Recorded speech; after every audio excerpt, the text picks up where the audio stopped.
Eto na, in full swing na ang palarong pambansa at alam nyo ba na for the first time, isinama ang weightlifting bilang demo sport dyan.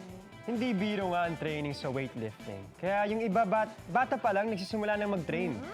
Gaya itong viral video na si Yuan Masangkay. Grabe talaga. Nakaka-amaze. Grabe. 6 years old pa lang siya ha? At nakaabot na siya ng 20 kilos na barbell. Grabe. Sobrang galing. Pero eto po mga kapuso, paalala lang po ha, huwag po basta-basta gagayahin yan dahil kailangan ng training para magawa yan. Okay? At syempre, ngayong umaga nga, aalamin natin ang training routine ni Yuan kasama si Kuya Juancho. Good morning, Kuya Juancho. Wanch, kamusta dyan? Hi Josh! Hi Shaira! Good morning sa inyo dyan sa studio. At yes, tama kayo, nagbabalik tayo dito sa isang training center for weightlifting sa Quezon City. At sobrang sakto mga kapuso dahil after so many years, nagbabalik na po ang weightlifting sa palarong pambansa. At perfect avenue to para mapakita ang gilas ng mga future champions ang kanilang mga galing. At yan ang ginagawa nila dito sa training center na ito. Nagtitrain sila ng mga bagets. At syempre, katulad ng video na panood nyo kanina, trending at talagang pinag-uusapan online ang video ng batang nagbubuhat ng 20 kilos na barbell. At syempre mga kapuso, kung papansin nyo ang aking kapaligiran, dito mismo yan ha. Dito ginawa yung video na yan. At syempre mga kapuso, napakaswerte natin dahil makikita natin. Ayan, nandito sila, naabutan ko sila mag-training. Ayan, meron tayong 4 kids ngayon na nandito. At syempre, bago sila mag-start, nag-warm up na sila kanina. Para mas maunawaan natin ang kanilang training programs at kung paano sila nakakapag-start mag-training, weightlifting ng mga bata. Makakasama natin ngayong umaga si Coach Cilirio Dayao, isang weightlifting coach. Good morning, Coach. Morning. Kamusta naman kayo ngayong umaga? Okay lang naman. At kahit sino po ba na bata, paano yung in-screen yun? Kahit sinong bata po ba pwedeng mag-train ng weightlifting? Pwede naman mag-start ng 4 years old, tapos pataas. Etong mga ano natin ngayon, ito si Yuan, siya yung nag-viral, ano? Yeah. But also the others, nag-compete na talaga sila at nanalo sila sa competition. Sa National Powerlifting Championship. Sino sa kanila yun?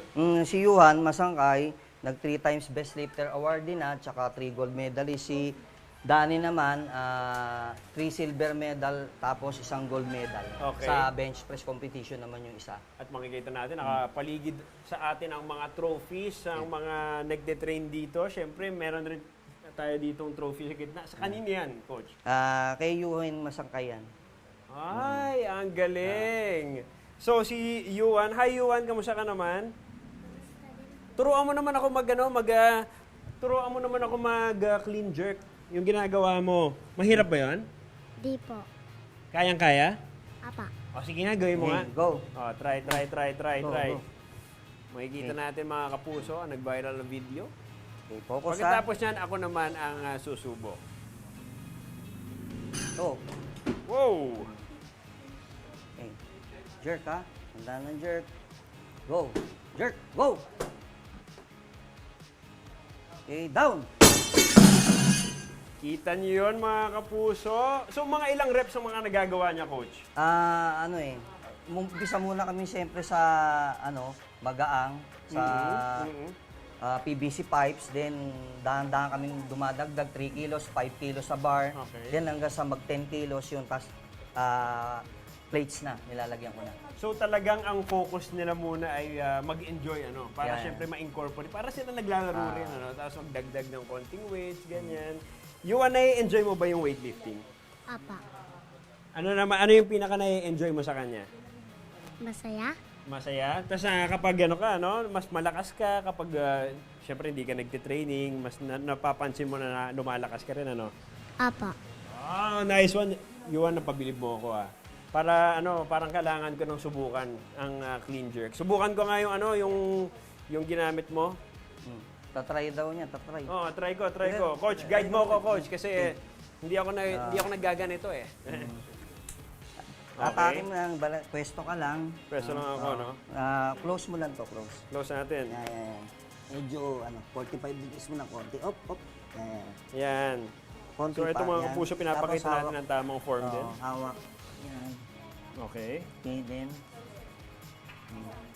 Chest out. Ay, Chest tinutulungan out. ako ni Yuan. Chest out, open. Yan. No. Yan. Dikit. Dikit pa to, nakadikit. Yan. Oh. Nakadikit yan. Okay. Bago mo, angatin. Tapos, okay. I-clean mo. Ganon. Okay ba? Hindi? Ganon. Tapos, Down. down.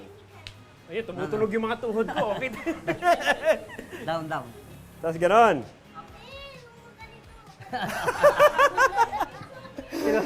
Ayan, siyempre coach, siyempre ang palagi nating palagi natin naiisip kapag dating sa weightlifting at sa mga bata, safe po ba ito? Anong mga patakaran nyo with them?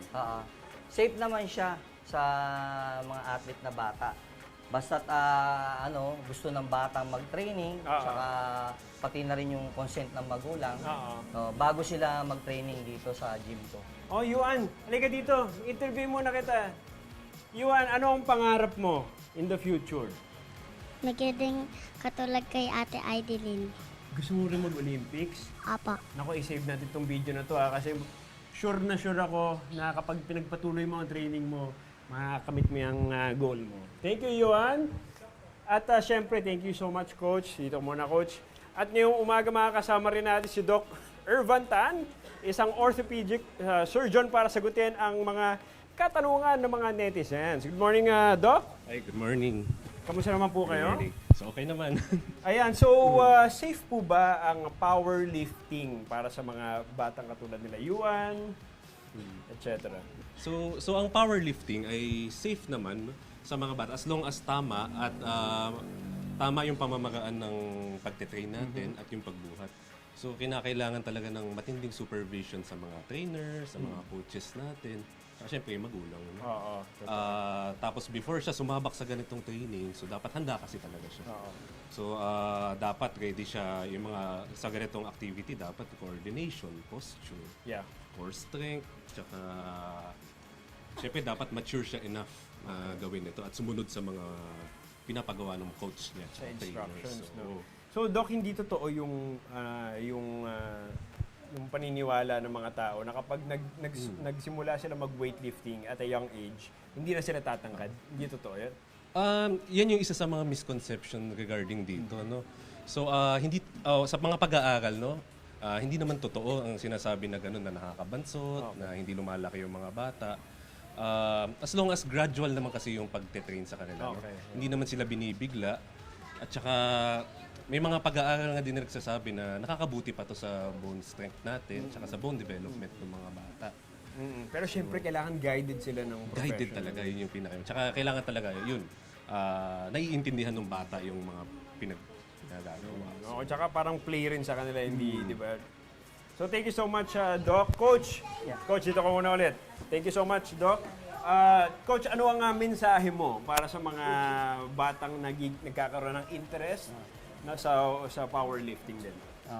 Yung mga nagkaka-interest sa powerlifting, weightlifting, yung mga magulang, wag ko kayong matakot na i-enroll nyo sa ganitong klaseng weightlifting club. Kasi marami naman kami, nationwide dyan, may mga nagtuturo. Kung nasa bandang Zamboanga kayo, mayroon doon. Sa Cebu, Bohol, at iba pang parte ng Pilipinas. Ako naman dito sa NCA, sa Metro Manila, nagtuturo po ako ng weightlifting at powerlifting. Huwag po kayong matakot kasi basta't ang magko-coach po, talagang magbibigay lang po siya ng proper guidance, proper na stretching, warm up sa bata bago simulan yung mga training niya. Tama yan, Coach. At syempre, paalala mga kapuso, huwag niyong gagawin sa bahay ito nang walang proper guidance.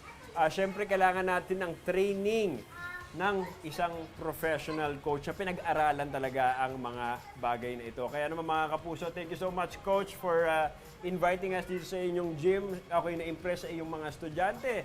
Mga kapuso, kayo naman, Lagi nyo ako samahan sa mga adventure kong katulad nito. Dito lang kayo sa inyong Pamansang Morning Show kung saan laging unang hirit. Ikaw, hindi ka pa nakasubscribe sa GMA Public Affairs YouTube channel? Bakit? Mag-subscribe ka na, dali na, para laging una ka sa mga latest kwento at balita. I-follow mo na rin ang official social media pages ng Unang Hirit. Salamat, Kapuso.